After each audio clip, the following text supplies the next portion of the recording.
Hello students, welcome to today's lecture.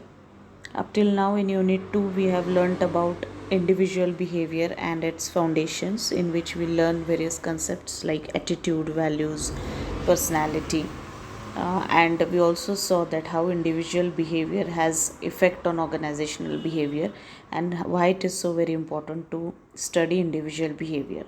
Now in continuation with it, again in unit 2nd itself, we are going to study what is meant by group behavior and what is the role of group behavior in organization, or how it is related to organizational behavior. So let us begin with what is group behavior. Today we are going to see its concept and its importance. So management, what is management? Management means getting work done through and with people, right?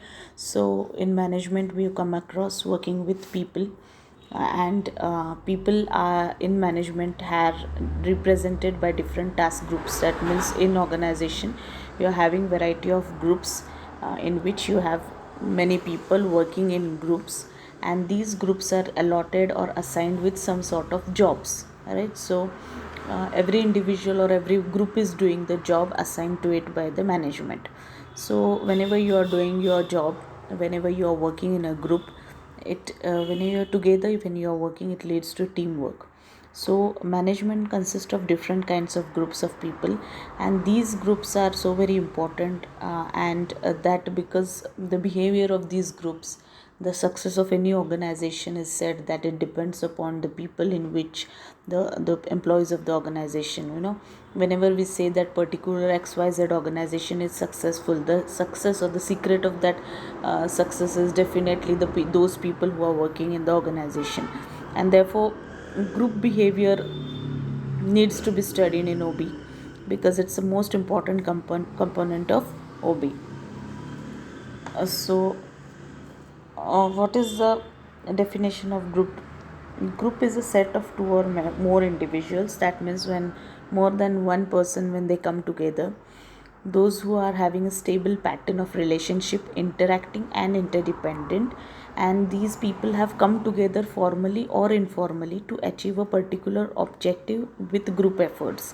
That means when a group of people come together, they have their own objective which is common to all, and they want to work upon that objective with the help of group efforts. That means every individual of that group is going to contribute, or is going to put his effort, put his potential for achieving the objective. So here we can say that they are having collective or a common objective, and they strive hard to achieve that objective.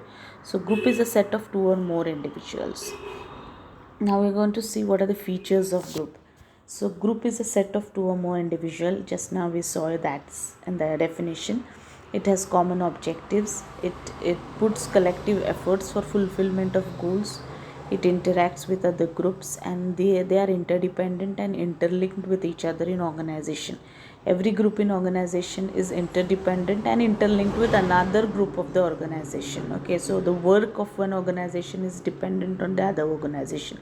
So these people, two groups come together, they work, it is interlinked. Okay, then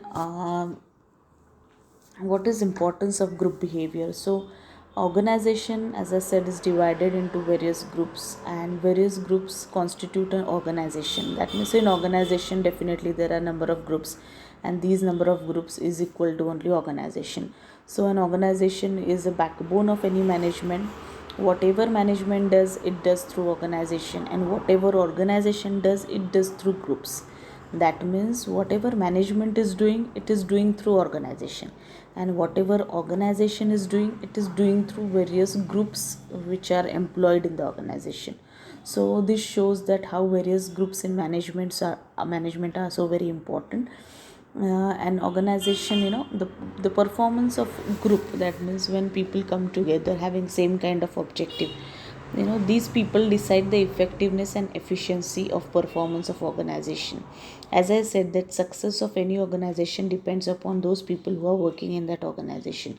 So the success of planning, organizing, directing, and all those various managerial function depends upon how these groups are performing. Decision making, implementation of decision, Everything depends upon the group, those groups who are working in the organization. The maximum utilization of resources, we all the time say that these resources are so very scarce and they should be used at their maximum or optimum utilization of resources. But who are those people who are going to use it? Of course they are the groups.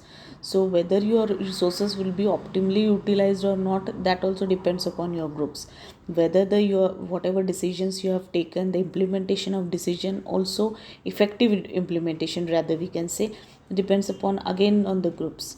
The growth and development of business depends upon the groups. So everything, the performance or the efficiency of effectiveness of the organization, performance of the organization, everything depends upon groups. So this is the importance of group, why group behavior is so very important, that we saw. Now we are going to see which are the various types of groups.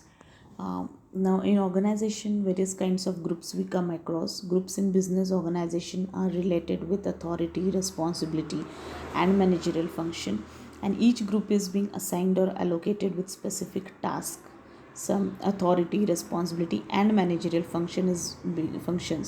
Okay, so these groups are operating groups performing certain kind of task and function with certain authority and responsibility.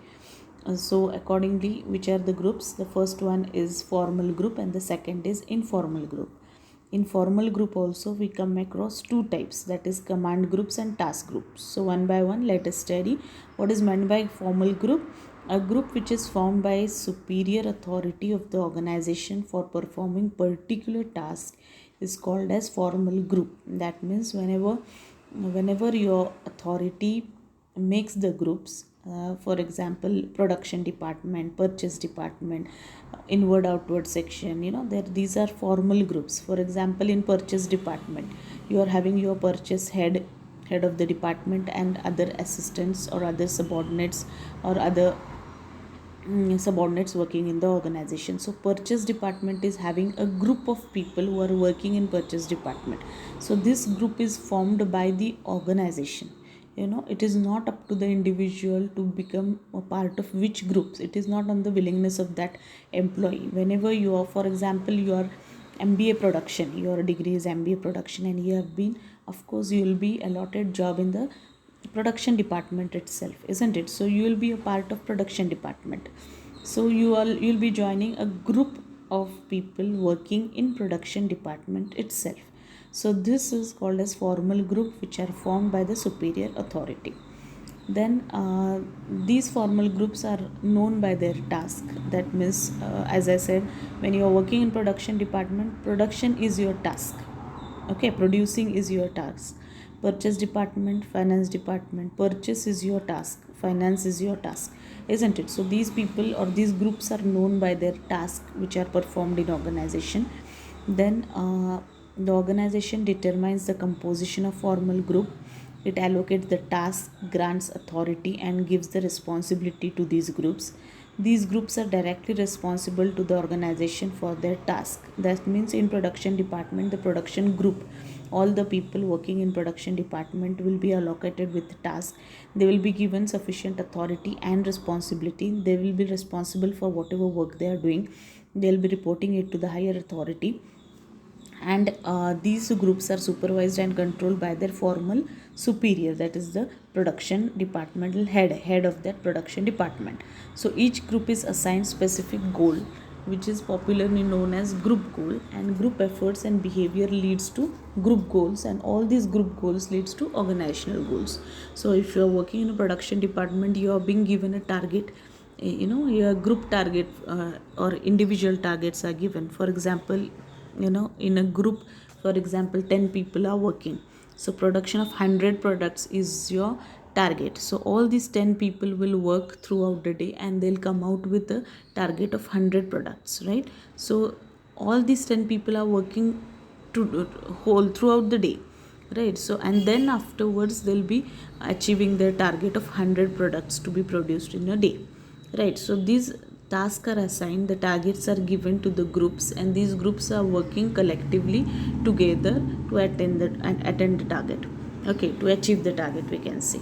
So formal groups are further, they are divided into command groups and task groups. So who are command groups? These are the groups composed of officers or executive officers who directly report to superior authority. That means we find such types of groups which are operating generally at the top and the middle level of management. Okay, then these groups are determined by organization chart, and they interact vertically. Okay, not horizontally, vertically they'll be interacting. So, and the next one is task group. These groups are formed for working together to complete a particular task, and you find such type of groups at lower level of management. For example, delivery section, salesman, working in district. These groups may interact vertically and horizontally both, and every group has to report to his higher authority. Okay, so as I said that you find these groups at a lower management level.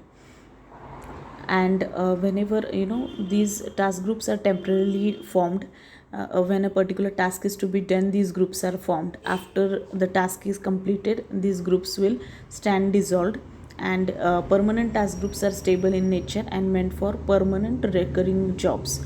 So these groups will be dissolved after completion of task, but there are also permanent task groups also. But in case of temporary task groups, whenever the task is over, these groups are dissolved and they go back to their original position. And then we are having next type is informal groups. These are the groups which are formed naturally in work environment. These groups are formed because we are having, man is a social animal. Other than your formal groups, you require certain friends with whom you can share your feelings, with whom your wavelength matches. So these informal groups, we can't, or the organization cannot avoid formation of informal groups. These are not the groups which are formed by the management. They automatically gets formed in any sort of organization.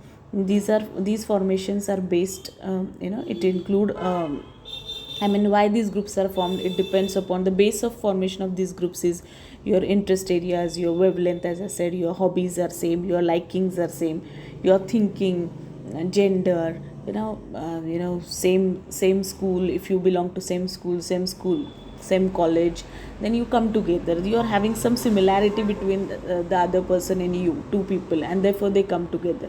So certainly such more than two people come together, we call them as a group, right? So all these group members are generally having similar kind of thinking. They are having something in common, therefore these people have come together. Their interest areas, their hobbies, something they are having in common.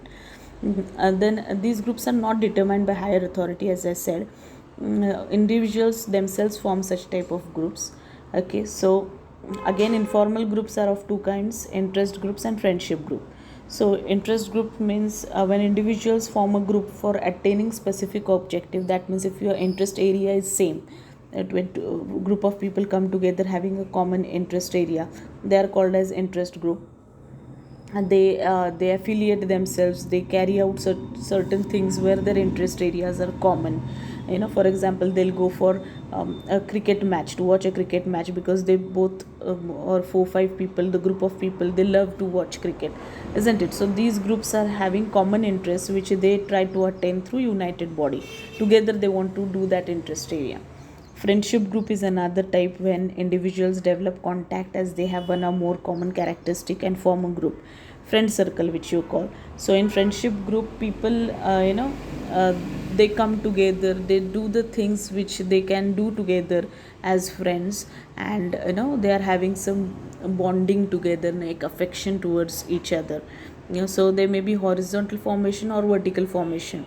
These both group, they are called as informal groups. So these are not the groups which are formed by the organization or management. They are formed by the people itself.